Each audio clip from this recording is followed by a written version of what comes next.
sabihin nyo kung bakit Hindi ako no. marunong mag-drawing. Artistic pwede yun. Tapos explain mo na lang mamaya kung sino. Siyempre si Hana. Kahit na lang illustration, kahit anong image na tao. Mamaya. Sasabihin nyo lang kung sino siya at bakit. It's either nanay nyo, tatay nyo, kapatid nyo, tito nyo, kaibigan nyo, o kung sino man siya. Pwede rin po sarili nyo kung Pwede, skip. Sarili nyo, o kung sino man.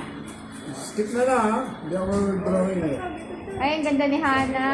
Ay, ang ganda. Yan pala si Hana. Ganda pa pala siya. Ay, pa pala, be. Grabe, parang Manilang ito.